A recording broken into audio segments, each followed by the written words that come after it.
Chapter 4 Rulers of Terabithia. Because school had started on the first Tuesday after Labor Day, it was a short week. It was a good thing because each day was worse than the one before. Leslie continued to join the boys at recess, and every day she won.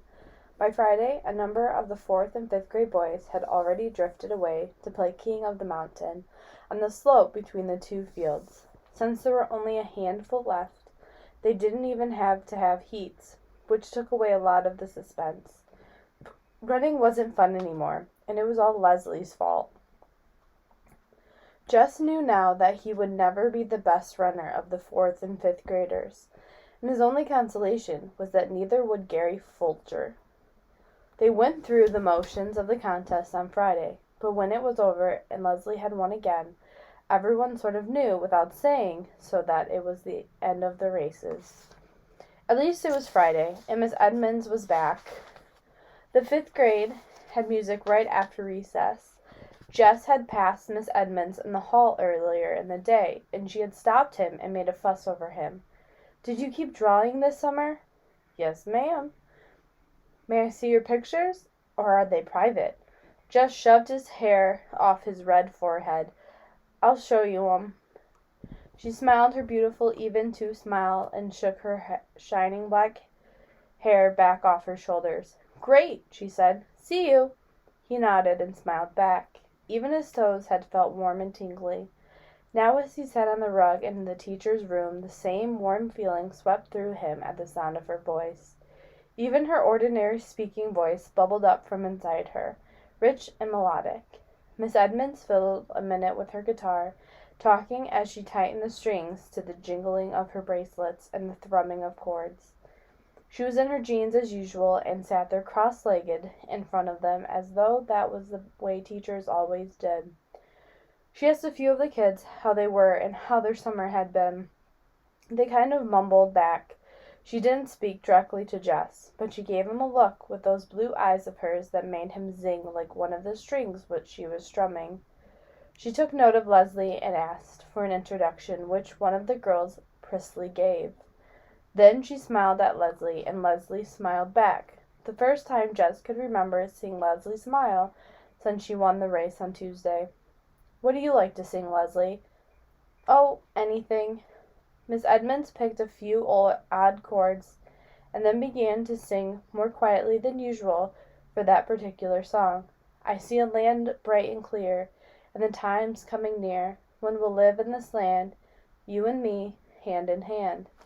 People began to join in, quietly at first to match her mood, but as the song built up at the end, their voices did as well, so that by the time they got to the final "Free to be you and me," the whole school could hear them. Caught in the pure delight of it, Jess turned and his eyes met Leslie's. He smiled at her. What the heck? There wasn't any reason he couldn't. What was he scared of anyhow? Lord, sometimes he acted like the original yelly-bellied sapsucker. He nodded and smiled again. She smiled back. He felt there, in the teacher's room, that it was the beginning of a new season in his life, and he chose deliberately to make it so. He did not have to make any announcement to Leslie that he had changed his mind about her. She already knew it. She plucked herself down beside him on the bus and squeezed over close to him to make room for Maybelle on the same seat. She talked about Arlington, about the huge suburban school she used to go to with its gorgeous music room, but not a single teacher in it as beautiful or as nice as Miss Edmonds. "You had a gym?" "Yeah, I think all the schools did, or most of them anyway." She sighed. "I really miss it. I'm pretty good at gymnastics. I guess you hate it here." "Yeah." She was quiet for a moment, thinking. Just decided about her former school, which she saw as bright and new, with a gleaming gymnasium larger than the one at the Consolidated High School. "I guess you had a lot of friends there, too." "Yeah." "Why'd you come here?" "My parents are reassessing their value structure." "Huh?" "They decided they were too hooked on money and success, so they bought that old farm that they're going to farm it and think about what's important." Jess was staring at her with his mouth open. He knew it, and he couldn't help himself. It was the most ridiculous thing he had ever heard. But you're the one that's gotta pay. Yep. Why don't they think about you? We talked it over, she explained patiently. I wanted to come too. She looked past him out the window. You never know ahead of time what something's really going to be like. The bus had stopped. Leslie took Mabel's hand and led her off. Jess followed, still trying to figure out why two grown people and a smart girl like Leslie wanted to leave a comfortable life in the suburbs for a place like this. They watched the bus roar off. You can't make a go of a farm nowadays, you know, he said finally. My dad has to go to Washington to work, or we wouldn't have enough money. Money is not the problem. Sure, it's the problem. I mean, she said stiffly, not for us. It took him a minute to catch on. He did not know people for whom money was not the problem. Oh, he tried to remember not to talk about money with her after that. But Leslie had other problems at Lark Creek that caused more of a rumpus than lack of money. There was a matter of television. It started with Miss Myers reading out loud a composition that Leslie had written about her hobby. Everyone had had to write a paper about his or her favorite hobby.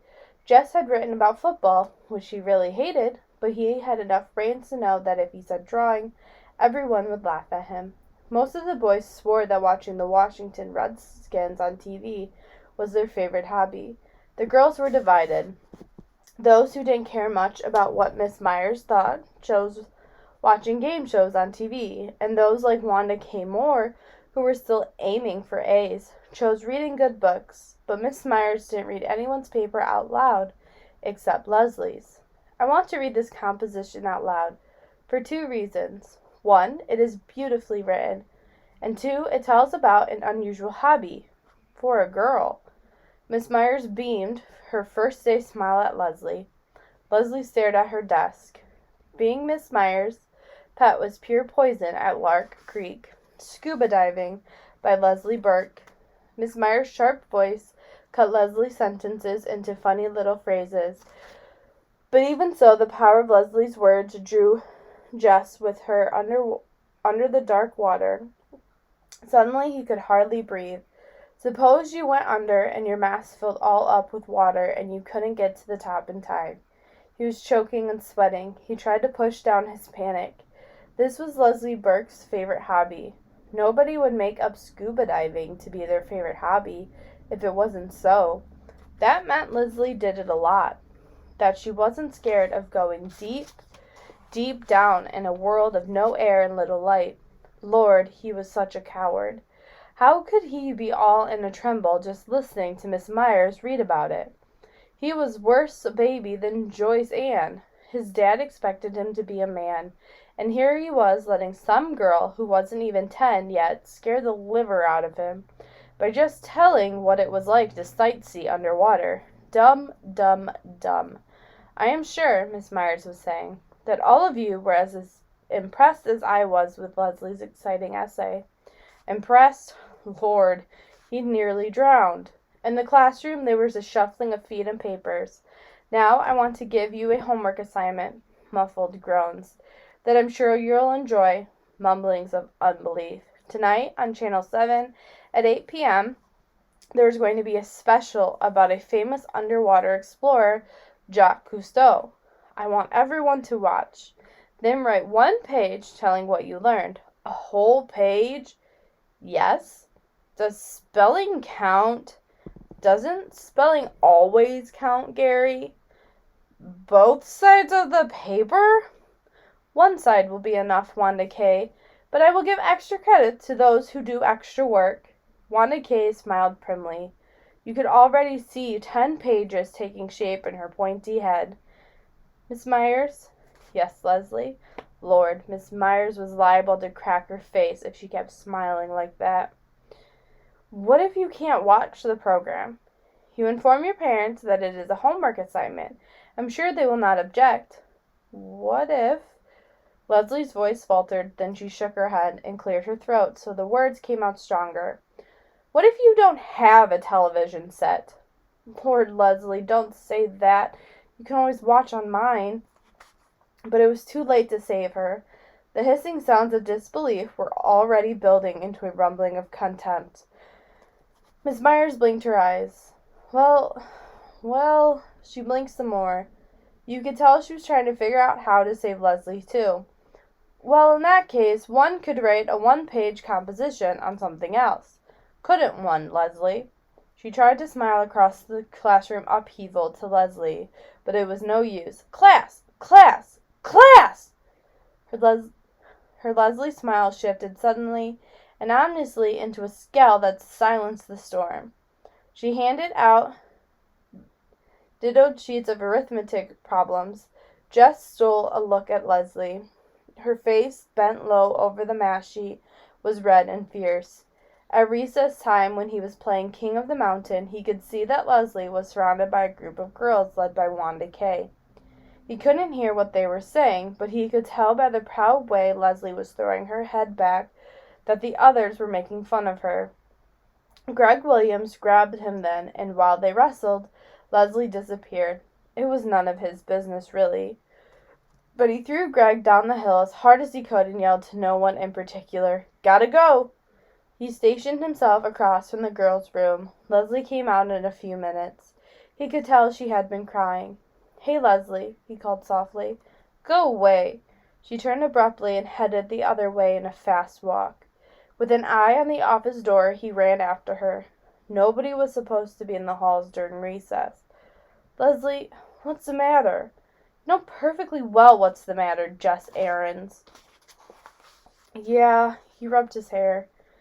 "If you just kept your mouth shut, you can always watch at my—" But she had wheeled around again and was zooming down the hall. Before he could finish the sentence and catch up with her, she was swinging the door to the girls' room right at his nose. Jess slunk out of the building.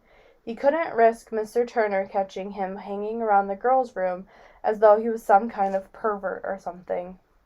After school, Leslie got on the bus before he did and went straight to the corner of the long back seat, right to the 7th grader's seat. He jerked his head at her to warn her to come farther up front, but she wouldn't even look at him. He could see the 7th graders headed for the bus, the huge, bossy, bosomy girls, and the mean, skinny, narrow-eyed boys. They'd kill her for sitting in their territory.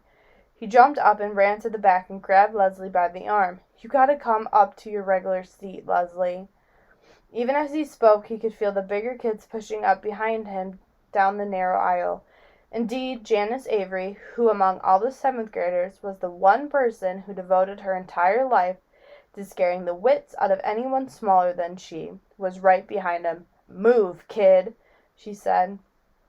He planted his body as firmly as he could, although his heart was knocking at his Adam's apple. "Come on, Leslie," he said, and then he made himself turn and give Janice Avery one of those look-overs from frizzed blonde hair past too tight blouse and broad beam jeans to gigantic sneakers.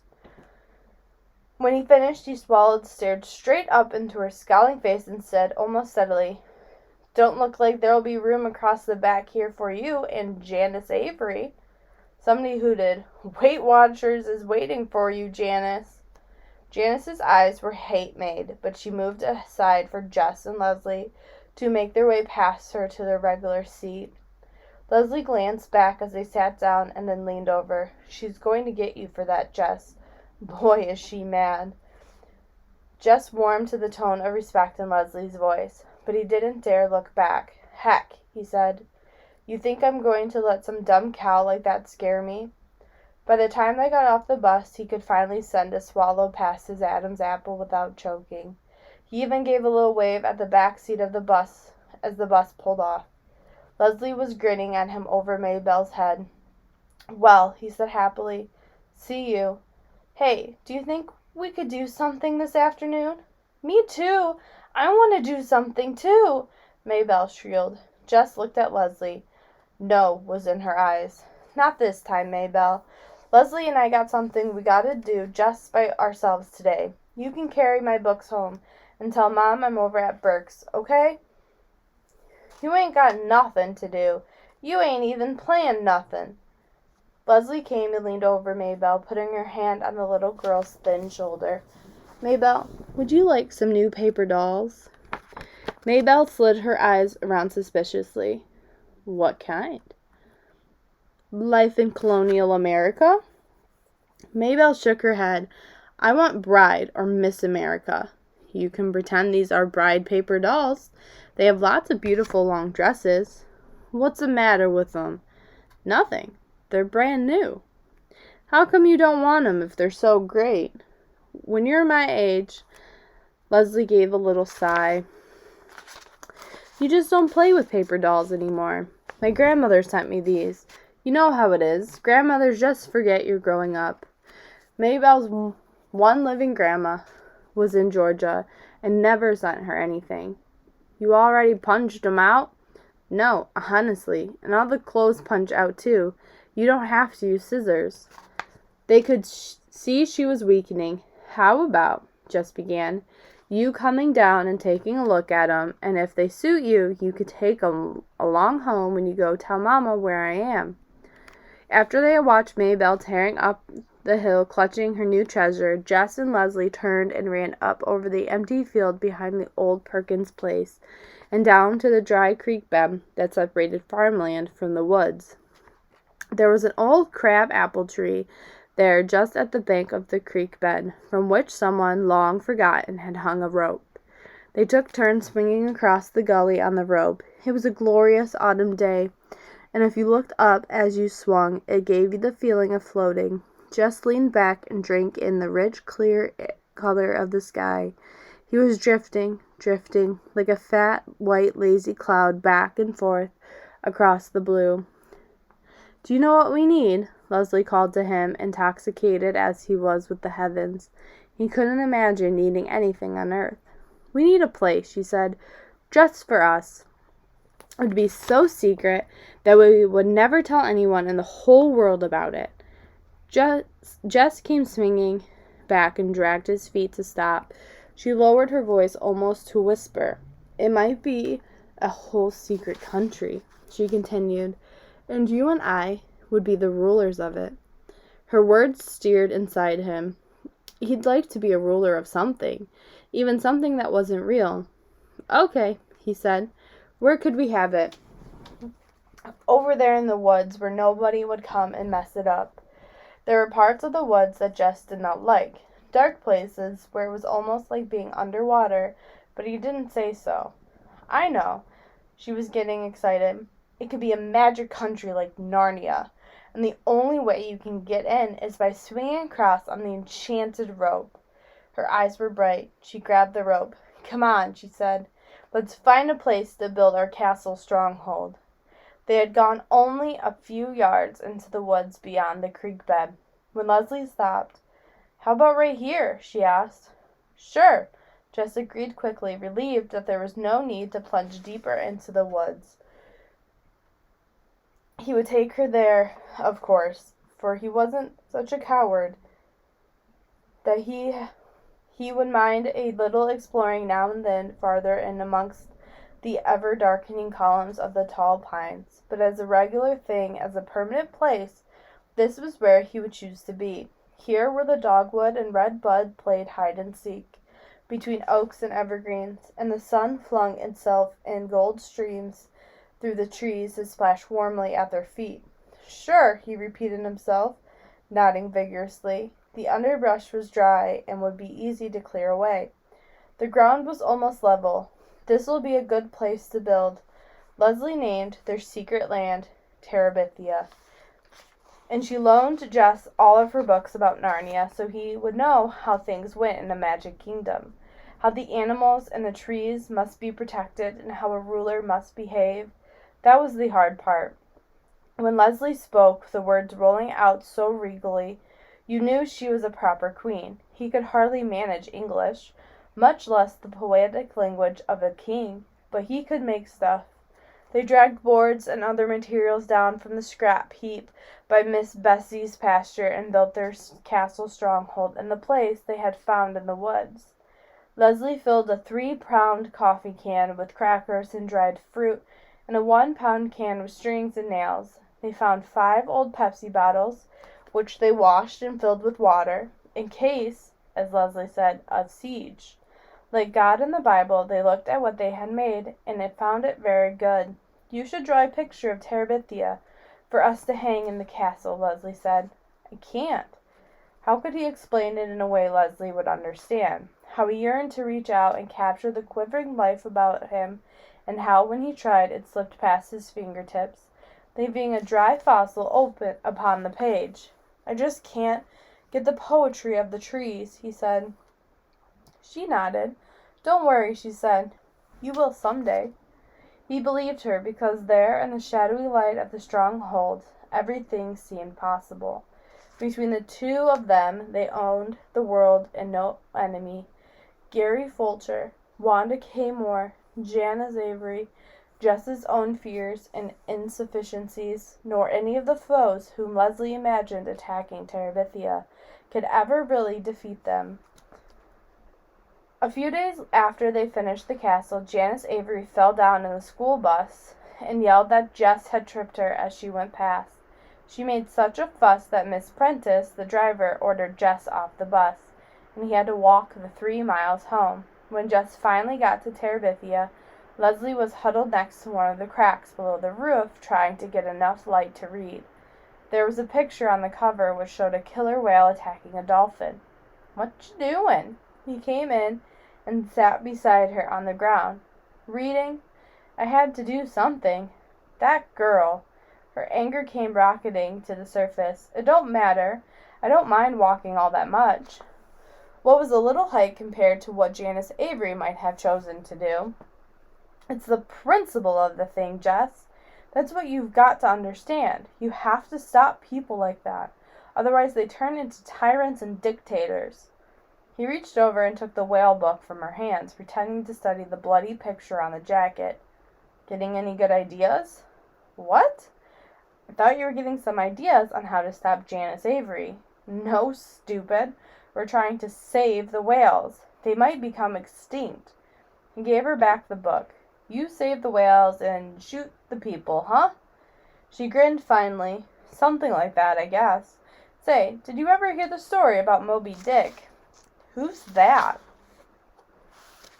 Well, there was once this huge white whale named Moby Dick, and Leslie began to spin out a wonderful story about a whale and a crazy sea captain who was bent on killing it. His fingers itched to try to draw it on paper. Maybe if he had some proper paints he could do it. There ought to be a way of making the whale shimmering white against the dark water. At first they avoided each other during school hours, but by October they grew careless about their friendship. Gary Fulcher, like Brenda, took great pleasure in teasing Jess about his girlfriend. It hardly bothered Jess. He knew that a girlfriend was somebody who chased you on the playground and tried to grab you and kiss you. He could no more imagine Leslie chasing a boy than he could imagine Miss Double-Chinned Myers shinning up the flagpole. Gary Fulcher could go to you-know-where and warm his toes. There was really no free time at school except recess, and now that there were no races, Jess and Leslie usually looked for a quiet place on the field and sat and talked. Except for the magic half hour on Fridays, recess was all that Jess looked forward to at school. Leslie could always come up with something fun that made the long days bearable. Often the joke was on Miss Myers. Leslie was one of those people who sat quietly at her desk, never whispering or daydreaming or chewing gum, doing beautiful schoolwork, and yet her brain was so full of mischief that if the teacher could have seen through the mask of perfection, she would have thrown her out in horror. Jess could hardly keep a straight face in class, just trying to imagine what might be going on behind the angelic look of Leslie's.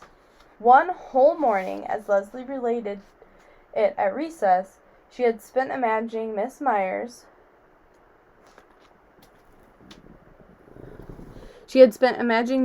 on one of those fat farms down in Arizona. In her fantasy, Miss Myers was one of the foodaholics who would hide bits of candy bars in odd places, up the hot water faucet, only to be found out and publicly humiliated before all the other fat ladies.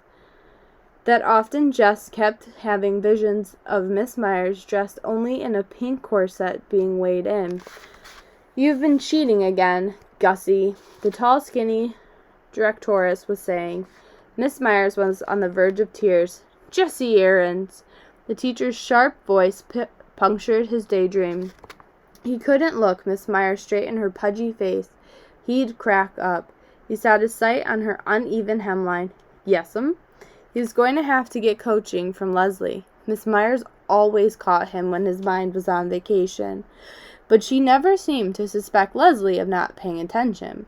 He sneaked a glance up that way. Leslie was totally absorbed in her geography book, so it would appear to anyone who didn't know. Terabithia was cold in November. They didn't dare build a fire in the castle, though sometimes they would build one outside and huddle around it. For a while, Leslie had been able to keep 2 sleeping bags in the stronghold, but around the 1st of December,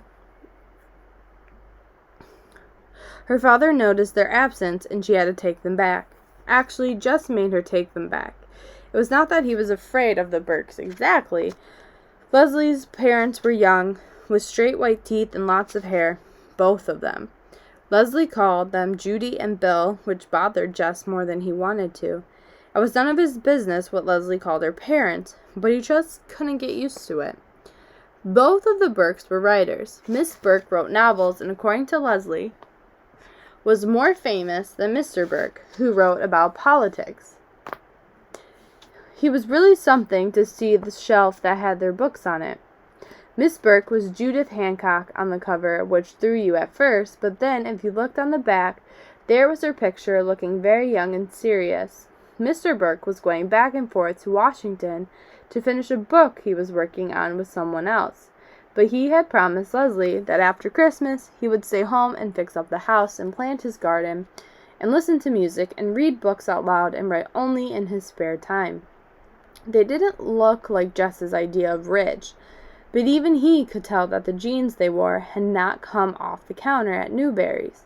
There was no TV at the Burkes, but there were mountains of records and a stereo set that looked something like off of Star Trek.